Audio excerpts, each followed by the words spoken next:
नमस्कार दोस्तों, पीसीएस पाठशाला में आप सभी का स्वागत है। पीजीटी इकोनॉमिक का यह पांचवा मॉक टेस्ट है पीजीटी इकोनॉमी का। आप जानते हैं कि यूपी में टीजीटी पीजीटी की अच्छी खासी भर्ती आई हुई है और इसलिए लगातार मॉक टेस्ट हमारे द्वारा चलाए जा रहे हैं। यह जो मॉक टेस्ट है यह पीजीटी इकोनॉमिक्स के लिए है और यह पांचवा मॉक टेस्ट है और यह जो भी मॉक टेस्ट है बहुत ही महत्वपूर्ण है। एनसीईआरटी बेस्ड मॉक टेस्ट है। यह पीजीटी इकोनॉमी में भी महत्वपूर्ण रहेगा, साथ ही साथ टीजीटी एसएसटी में भी जिनका इकोनॉमी है उनके लिए महत्वपूर्ण होगा। एक बात और कहना चाहूँगा आप सभी लोगों से, यह जो भी मॉक टेस्ट हमारे द्वारा प्रोवाइड किया जा रहा है इसे नज़रअंदाज बिल्कुल मत करें, इसे इग्नोर बिल्कुल मत करें और इसे हल्के में मत लें।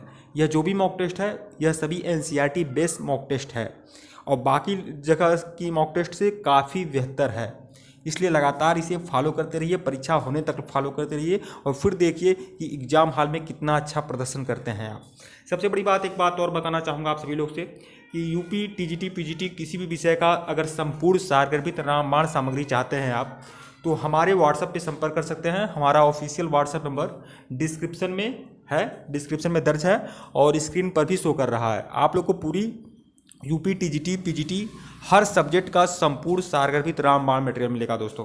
अगर मैं कह रहा हूँ रामबाण तो बिल्कुल आप निश्चिंत रहिए, हमारे द्वारा जो भी मटेरियल प्रोवाइड किए जाएंगे आपको वो बिल्कुल रामबाण होंगे। पूरे हैंडरेटेड नोट्स आपको, जो टॉपर्स के हैंडरेटेड नोट्स हैं वो आप लोग को दिए जाएंगे, कंप्यूटराइज्ड नोट्स दिए जाएंगे, टेस्ट सीरीज दी जाएगी, क्वेश्चन बैंक्स दिए जाएंगे और यह जो भी मॉक टेस्ट मैं प्रोवाइड कर रहा हूँ यह सारा का सारा PDF आप लोग को मिलेगा। जो भी लोग लेना चाहते हैं आप लोग हमारे ऑफिशियल व्हाट्सएप नंबर पर संपर्क करिएगा। हमारा ऑफिशियल व्हाट्सएप नंबर डिस्क्रिप्शन में भी दर्ज है और यहाँ पर भी शो कर रहा है। आइए शुरुआत करते हैं। पहला प्रश्न आप लोग की स्क्रीन पर है, किसी भी देश की औसत आय की गणना किस प्रकार की जाती है? तो 4 ऑप्शन है आप लोग के सामने। तो देखिए, देश की कुल आय की कुल जनसंख्या से भाग देकर। तो देखिए पहला जो है वही सही है, देश की कुल आय की कुल जनसंख्या से भाग देकर ही औसत आय की गणना की जाती है। तो विकल्प ए जो है वह सही है। इसकी व्याख्या देख लेते हैं। किसी भी देश की आय उस देश की सभी निवासियों की आय है, लेकिन देशों की तुलना करने के लिए कुल आय इतना उपयुक्त माप नहीं है क्योंकि हर देश की जनसंख्या अलग अलग होती है। क्या एक देश के लोग दूसरे देश के लोग से बेहतर हैं? वस्तुतः इसके लिए हम औसत आय की तुलना करते हैं।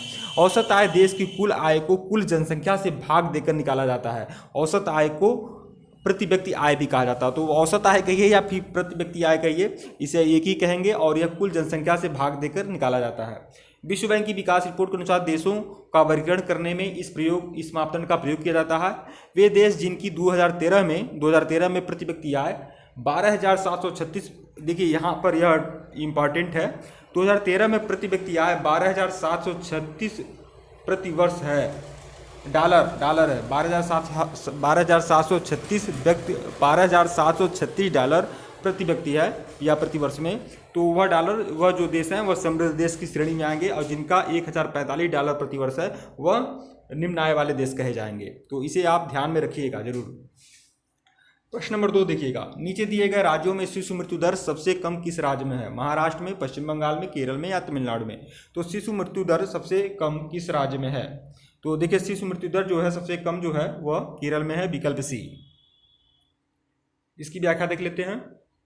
केरल में शिशु मृत्यु दर सबसे कम है। शिशु मृत्यु दर किसी वर्ष में पैदा हुए 1,000 जीवित बच्चों में से 1 वर्ष की आयु से पहले मर जाने वाले बच्चों का अनुपात दिखाती है। केरल में शिशु मृत्यु दर इसलिए कम है क्योंकि यहाँ स्वास्थ्य एवं शिक्षा की मौलिक सुविधाएं पर्याप्त मात्रा में उपलब्ध हैं। तो स्वास्थ्य और शिक्षा की पर्याप्त मात्रा में सुविधाएं हैं, इसलिए शिशु मृत्यु दर जो है वह कम है। प्रश्न नंबर 3 देखिएगा, वैश्विक स्तर पर मानव विकास रिपोर्ट का प्रकाशन किस संस्था के द्वारा किया जाता है? तो देखिए संयुक्त राष्ट्र विकास कार्यक्रम, विश्व बैंक, अंतर्राष्ट्रीय मौद्रिक कोष या फिर विश्व व्यापार संगठन। तो देखिए वैश्विक स्तर पर मानव विकास रिपोर्ट का जो प्रकाशन होता है किस संस्था के द्वारा होता है यह देखना होगा आपको। तो देखिए वैश्विक स्तर पर मानव विकास रिपोर्ट का जो प्रकाशन होता है वह संयुक्त राष्ट्र विकास कार्यक्रम द्वारा होता है, विकल्प ए। इसकी व्याख्या देख लेते हैं। संयुक्त राष्ट्र विकास कार्यक्रम द्वारा 1990 से मानव संसाधन के संपोषणी एवं सृजनात्मक विकास के संबंध में एक रिपोर्ट पेश की जाती है जिसे मानव विकास रिपोर्ट कहते हैं। अगला प्रश्न देखिएगा, प्रश्न नंबर 4, विभिन्न देशों के संदर्भ में मानव विकास रिपोर्ट में उनका स्थान किस आधार पर तय किया जाता है? तो लोगों का शैक्षणिक स्तर, लोगों की स्वास्थ्य स्थिति और प्रति व्यक्ति आय। तो देखिए मानव विकास रिपोर्ट में तीनों चीज़ों को देखा जाता है, शैक्षणिक स्तर भी, स्वास्थ्य स्थिति भी और प्रति व्यक्ति आय भी। तो उपरोक्त सभी होगा, उपरोक्त सभी, विकल्प डी। इसकी व्याख्या देख लेते हैं। संयुक्त राष्ट्र विकास कार्यक्रम द्वारा प्रकाशित मानव विकास रिपोर्ट में देशों की तुलना लोगों के शैक्षिक स्तर, उनकी स्वास्थ्य स्थिति और प्रति व्यक्ति आय के आधार पर की जाती है। प्रश्न नंबर 5 देखिएगा, निम्नलिखित में से किस पड़ोसी देश की मानव विकास के लिहाज से स्थिति भारत से बेहतर है? तो कौन सा ऐसा देश है, भारत का पड़ोसी देश है, जिसका मानव विकास के लिहाज से भारत से स्थिति काफ़ी बेहतर है? तो नेपाल, श्रीलंका, म्यांमार या बांग्लादेश। तो ऑप्शन बी श्रीलंका। इसकी व्याख्या देख लेते हैं। इसकी व्याख्या तो नहीं है, फिलहाल आप जान लीजिए कि श्रीलंका की जो स्थिति है वह भारत से बेहतर है, बाकी लोगों की भारत से थोड़ा सा निम्न है। प्रश्न नंबर 5, प्रश्न नंबर 6 देखिएगा, किसी देश की आर्थिक समृद्धि का सबसे उपयुक्त मापदंड क्या है? सबसे उपयुक्त मापदंड कह रहा है, किसी देश की आर्थिक समृद्धि का सबसे उपयुक्त मापदंड क्या है? सकल घरेलू उत्पाद, सकल राष्ट्रीय उत्पाद, प्रति व्यक्ति आय या बेरोजगारी की दर। तो यहाँ आर्थिक समृद्धि कह रहा है, आर्थिक समृद्धि कह रहा है, तो आर्थिक समृद्धि का जो सबसे उपयुक्त मापदंड होता है वह होता है प्रति व्यक्ति आय, विकल्प सी। इसकी व्याख्या देख लेते हैं। व्याख्या तो नहीं है, कुल मिलाकर आप यही जानिए, जहाँ व्याख्या नहीं है वहाँ व्याख्या वाली कोई बात नहीं है। आर्थिक समृद्धि का सबसे उपयुक्त मापदंड जो है वो प्रति व्यक्ति आय है, यह बस आप ध्यान में रखिएगा। वीडियो को लाइक करिएगा दोस्तों, चैनल को सब्सक्राइब करिएगा, डिस्क्रिप्शन में लिंक है टेलीग्राम का, बिल्कुल ज्वाइन करिएगा। और मटेरियल चाहिए तो आप हमारे ऑफिशियल व्हाट्सएप नंबर पर जरूर संपर्क कर सकते हैं। मटेरियल का कोई चार्ज है, चार्जेबल मटेरियल है, जो सीरियस कैंडिडेट होंगे वही बस आएंगे, बाकी लोगों की जरूरत नहीं है।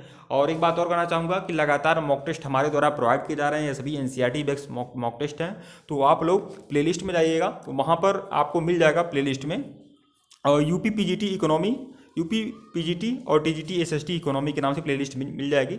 आप लोग जाकर उसे फॉलो करिएगा और परीक्षा होने तक फॉलो करिएगा, फिर देखिएगा चमत्कार। आप वीडियो को लाइक और चैनल को सब्सक्राइब करिएगा दोस्तों। धन्यवाद आप लोग को।